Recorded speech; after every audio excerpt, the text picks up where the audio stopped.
Hello, I'm Roslyn Appleby and I work at the University of Technology, Sydney, Australia. Thank you for inviting me to speak at your symposium. I think any opportunity to air the issues and dilemmas faced by English language programs in international development is important, and I'm grateful to be included in your discussion.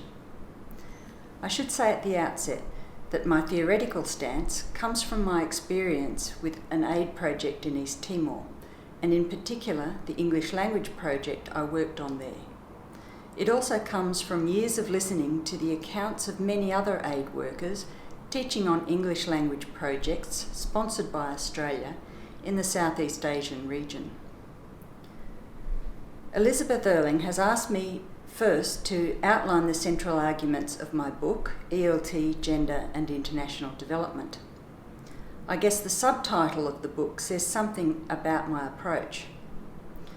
Myths of Progress in a Neo-Colonial World.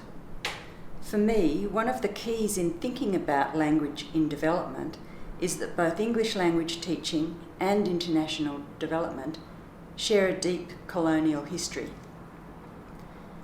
And it's the daily realisation of this shared colonial history that I experienced in my time in East Timor, and that pervades too many of the approaches that I've seen to English language teaching in development.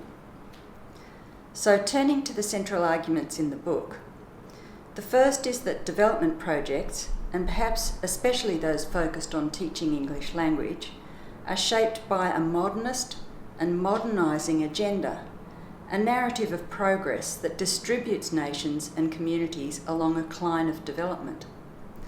Along this cline or spectrum, the West is seen as being the most developed, and the countries formerly known as the Third World as the least developed. The First World nations are then seen as having the technological and social solutions to advance the Third World out of its undeveloped status. And here I'll quote from the book.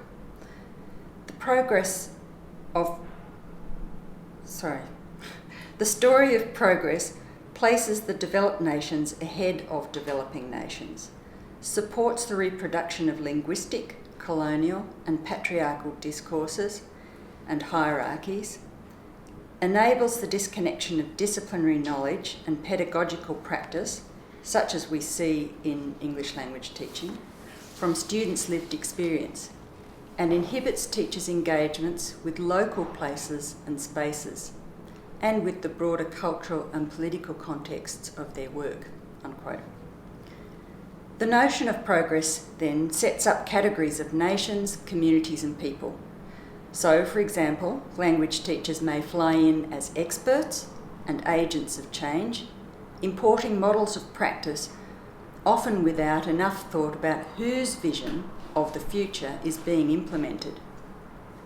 On the ground, we might see extreme disparities in wealth between host and donor communities. We might see host communities' expertise and knowledge being subordinated to donor project goals, and donor agents exercising unilateral power in determining the direction and decision-making in the design and the running of projects. The second central argument is again supported by my own experience and research in a body of feminist critical literature on development. That is, that development projects are often very gendered affairs. Gender, and how we think about it, is now, or should be, an important aspect of all development policies and practices.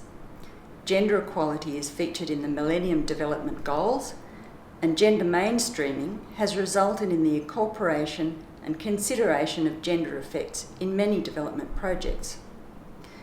But that's not to suggest that some of the fundamental problems to do with gender and development have been resolved. I think this is far from the reality. In my book, I state that one of the main difficulties in development studies is that the concept of gender inequality is seen to be located in the developing world, rather than something that also remains unresolved in most donor nations. Feminist critiques have also suggested that the project of development can itself tend to be a patriarchal regime that itself introduces new gender problems. On the whole, development studies have tended to neglect the gender relationships flowing from the intervention of donor communities and have not explored gender as an issue for language teaching and learning. Every one of the women I spoke to in my research study had problems associated with the heavily masculinised world of development.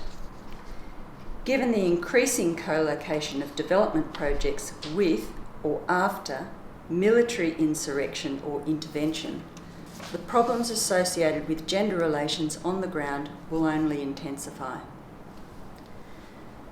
Turning attention to the everyday gender dynamics and dilemmas that are faced by donor and host communities is a necessary part of language projects in development, but rarely seems to get a mention except in the most cursory of ways. Well, so much for the critique. It's very difficult to say what lessons can be learned and how future projects of language in development should proceed. In part, that's because, as we know, every context of development is unique, and every context is deeply shaped by history, politics, culture, ethnicities, economics, and so on. Without wanting to sound cynical, perhaps this is the first lesson to be learned, that many of our preconceived ideas are likely to be out of step with the complex new environments in which we plan to teach. This brings me to a second point, and the assumption that English language teaching will or can lead to development, however we define that.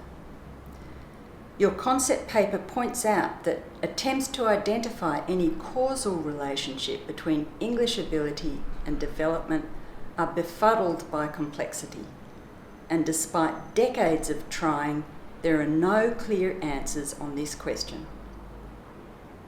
They may well be popular demand for English as the way to a better life, but such dreams are often illusory and are themselves fueled by the discourses of development as progress. So here, I guess, the lesson is to think carefully about whether the investment in English language at the expense of other investments is warranted. Given this complexity, I think the focus on predetermined outcomes, imported models and practices is problematic because it shapes language programs in particular ways, incorporates particular assumptions, and sometimes blinds participants to the possibilities for a different sort of political engagement with context in which the aid project is delivered. And a related issue is the way in which the results of language and development programs are reported, whereby failures are dressed up as successes in order to be competitive in the next round of tenders. In this way, we don't learn from the problems of the past, so perhaps that's because if we did, many such projects would just not continue. A third point may be that the political engagement I mentioned is still, I fear, something that language teaching projects are loath to acknowledge. I think scholars like Phillipson and Pennycook have made a convincing argument that language teaching is political and development is political. Yet in the development world, politics is too often seen to be something that we don't or shouldn't do.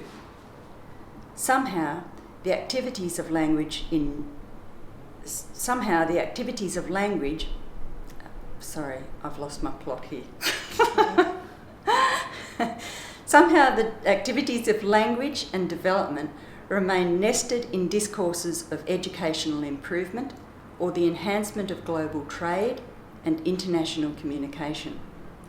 By failing to acknowledge the deeply political processes involved, language in development will struggle to come to terms with the full effects of their work.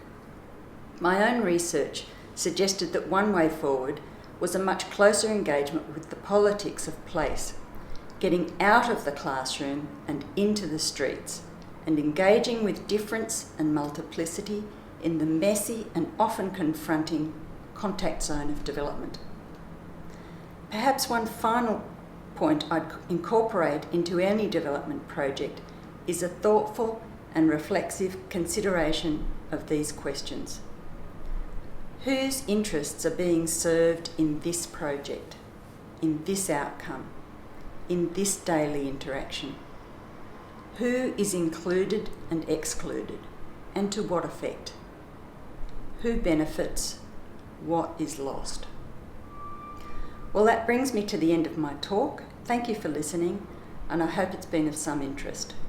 I wish you well for the remainder of your discussions, and I look forward to seeing the outcome from your symposium.